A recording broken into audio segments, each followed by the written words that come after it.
خبرنگاران خارجی که به نظر میاد نمیتونستن با اعتماد به نفس و قدرت تازه دست یافته کشورهای صادر کننده نفت به خصوص ایران کنار بیان و اکثرا به لحن تندی که این روزها مشابهش در مصاحبه با سران کشورها دیده نمیشه سوالات خودشون رو با شاه ایران مطرح میکردند.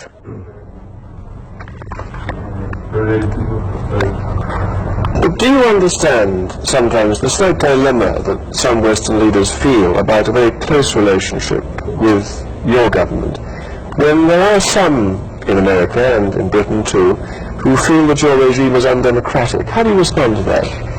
Well, I respond to that by saying that your regime are not more democratic than ours, because in the name of democracy you make things that we are horrified about it. There is no equality between people, there is no difference of standard of living and wealth between your people and our people. Is that so? Just look how many billionaires you have and how many poor people you have. Here the wealth of the country, at least we are subsidizing 5 items of food, all the education is free. Throughout the university, we are even paying pocket money to the students. Well, let me put it to you, Mr. Callahan doesn't work in an office like yours. How do you respond to that? Mr. Callahan is the Prime Minister and the King of Kings of a country which has 2,500 years of monarchy. But this cannot be also compared to Buckingham Palace. In the old days, you, British and others who had influence here, you could change the Prime Ministers as you wished. Are you sorry for that time that you have lost? Do you want the same thing? To manipulate our internal affairs? We won't let you. شنیدم بعضی گفتن که تمدن بزرگ همین خاموشی هاست. ما گفتیم تازه 11 سال دیگه میرسیم به دروازه های تمدن بزرگ، یعنی زیربنای مملکت باید طوری بسازیم که از هر لحاظ قوام و استحکام مملکت برقرار بشه و از لحاظ کشاورزی، از لحاظ تکنولوژی، از لحاظ صنعت برسیم به پای ممالک پیشرفته دنیا. بعد از اون مرحله برسیم به این که تمام فلسفه 17 ماده انقلاب ما بتوانیم پیاده بکنیم. یعنی ایرانی از روزی که به دنیا میاد تا روزی که از دنیا میره این در واقع بیمه شده باشه در مقابل هر چیزی. هیچ اتفاقی نباید او را از یه زندگی شرافتمندانه سالم خوشبختی محروم بکنه، بلکه بالعکس تمام اقدامات، تمام پیشبینی‌ها، تمام ابتکارات برای این است که یک فرد ایرانی یک فرد زنده خوشبختی باشه. اگر تمام کارهای ما تکمیل شده بود که نمیگفتیم تازه 11 سال دیگه میرسیم به دروازه های تمدن بزرگ. یعنی خیلی کار مونده. 11 سال کار در این مملکت که نمونهش حالا نه فقط برنامه 5 ساله است که سال دیگه تمام میشه، ولی همین بودجه امسال در نظر بگیرید که این بودجه نماینگر چه فعالیت‌های عظیمی است در تمام رشته‌ها. این است که این لفظ فکر میکنم که خیلی باید بیشتر با احترام فکر کرد، احترام آینده، احترام سرنوشت، احترام که هم اندازه که علاقه داریم به بزرگ شدن و خوشبخت شدن بچه‌های ما، به همون اندازه به این موضوع باید ما توجه بکنیم و خودمون رو برای این کار آماده بکنیم و این تمدن بزرگی که ما میگیم در آینده باید بهش برسیم، این کار شبانه روزی و فعالیت و زحمت و دلسوزی همه را لازم داره.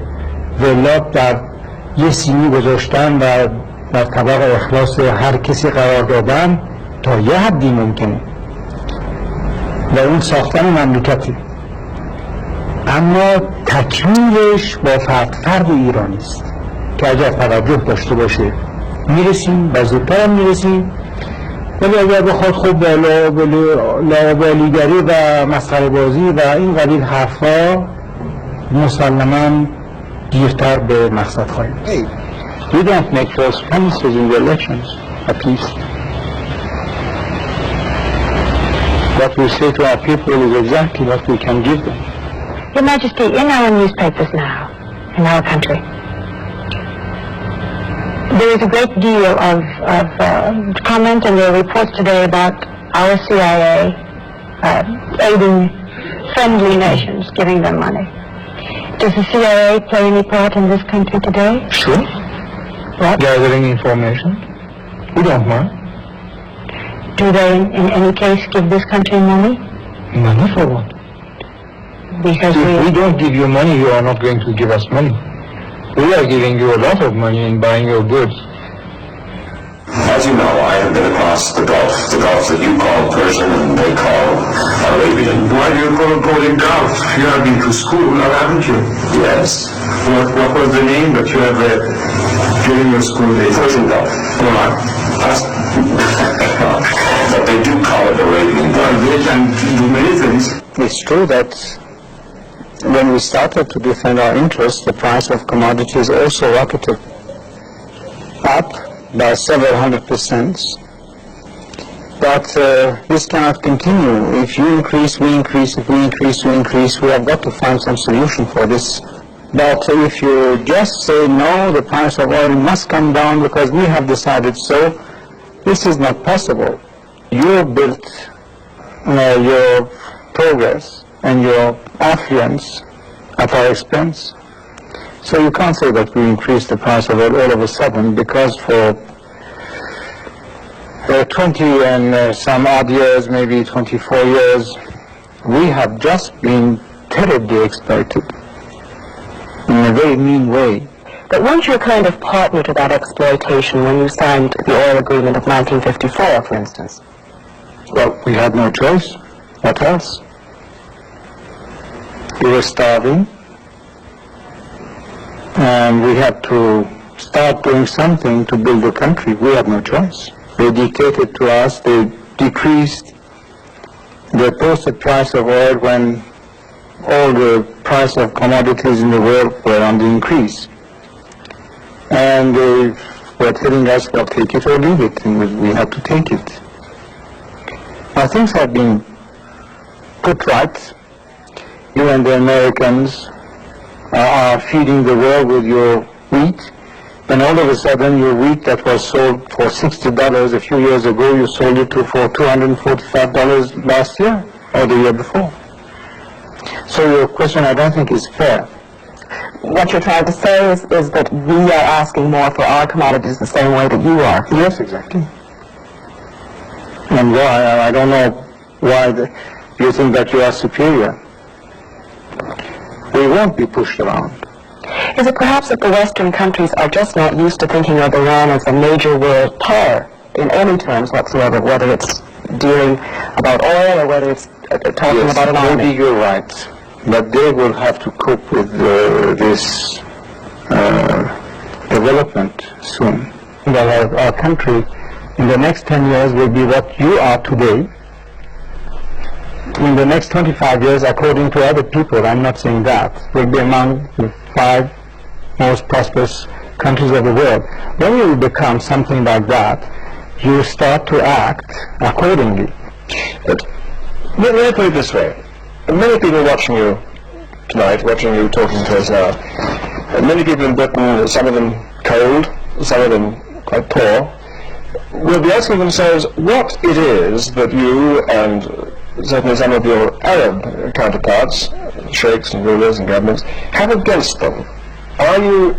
Does it in any way serve your interests? Well, why to make a British economy suffer? Well, why against? First of all, it's not British economy. If you want to say anything, it should be the world economy. And this is not against, but just defending our chips. Because for such a long time, we have just been, exploited, I can say that. And why don't you say that when the price of wheat was augmented by 300%, they had something against us? We had to buy it, or soybean, or steel products, or petrochemical